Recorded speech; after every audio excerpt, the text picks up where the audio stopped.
All right, 3, 2, 1, go. Hi, Hi, Dr. Richard everyone. Bartlett, Cella Farrow Hi, here. I am Chella Farrow coming to you live from the hologram that appears to be the southernmost tip of Africa. I'm in South Africa. And you are where, Richard? The southernmost tip of hell,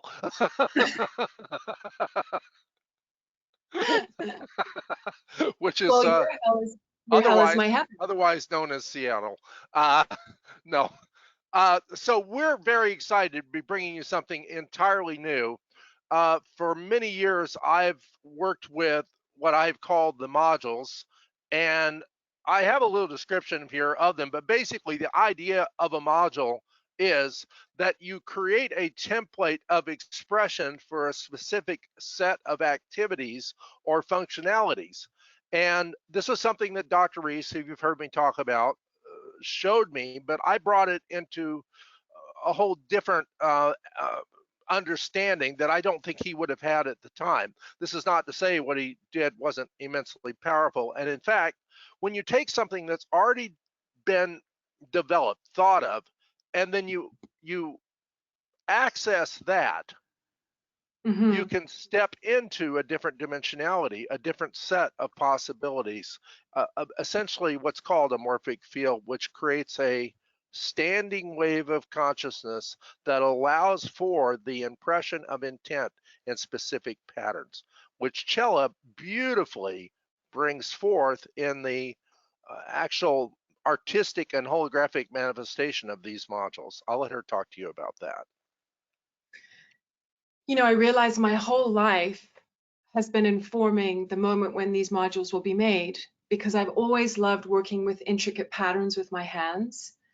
And I've always been an artist, and even in my acting work, there was a discovery and a refining of what it is to discover that in-between space, that subtle space in which is truly the vastness of everything, but that subtle space in between not knowing the formless and a spontaneous impulse that arises as something of great beauty that you could never have expected, that you could never have conceived of.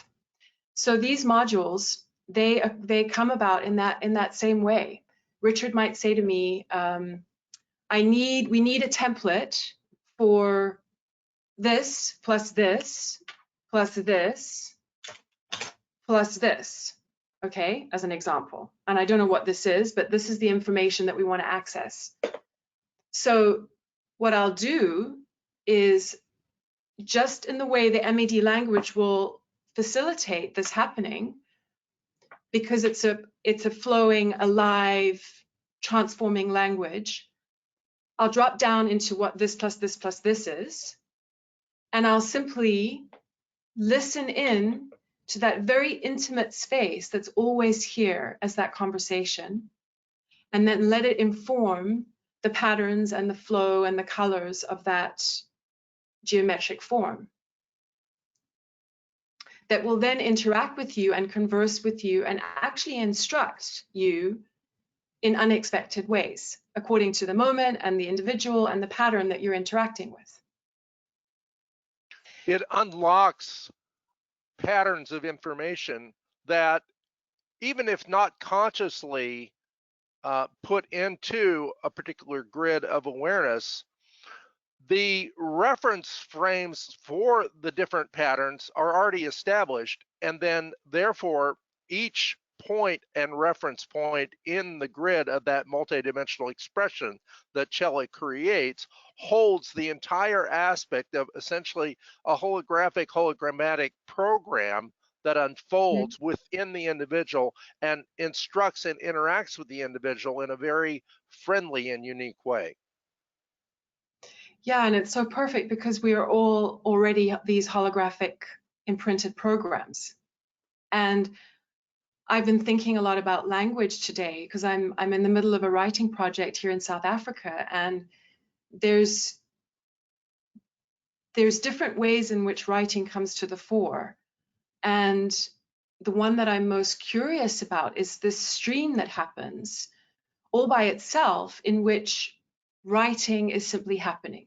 It's simply occurring. It's happening without a writer, right? So I'm really curious about the way that works, because it's the way it's always working. It's just that we're perceiving it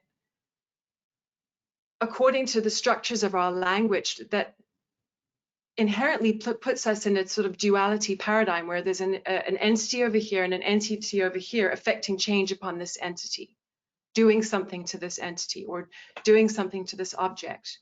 But what if, as Richard said, that ongoing holographic conversation, which is already here, what if we can play with it as if we're arising out of it?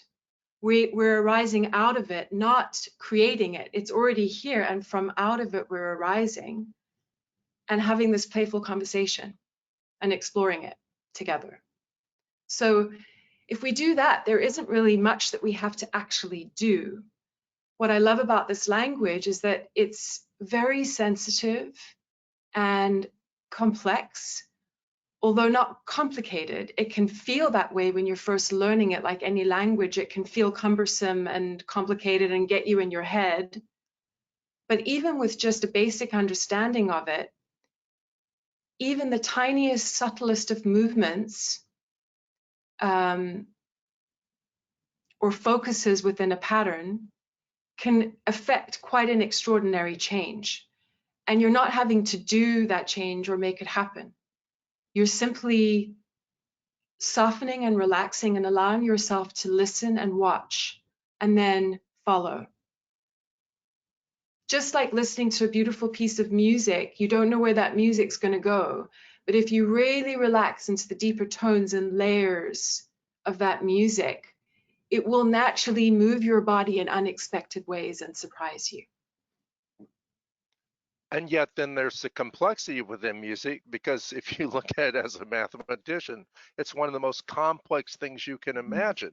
And the fact that it can even be brought into manifestation from within that, the void and the sphere of all creativity and all possibility, is an amazing thing, because each individual interpreter of music, each composer, and I know something about this, they bring their own unique learning to it. But when you really drop the learning and, like she said, listen and drop in, the music creates itself. It's almost like it's already there waiting for someone to love it into manifestation, and all you have to do is step into the interval where it exists. Now the modules and we have many of those, and they have different forms and formats that are for specific functions, non-specific functions, consciousness expanding functions. These are all available to you.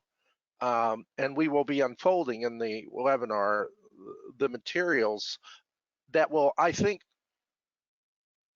create themselves as we're having this shared expression of consciousness, because there's so much that we can give. The question is kind of like when Bach would write a symphony, he would limit himself to 6 notes, because within those 6 notes is the potential for infinity of expression.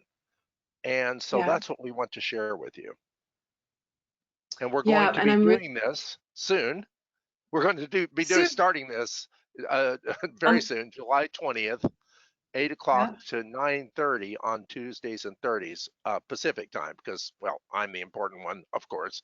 It won't be South African time, for God's sakes. No, you can listen anytime, because that's a beautiful thing about a webinar, and this is something I've had a lot of feedback about. You can really deepen your understanding of all of this simple complexity by listening again.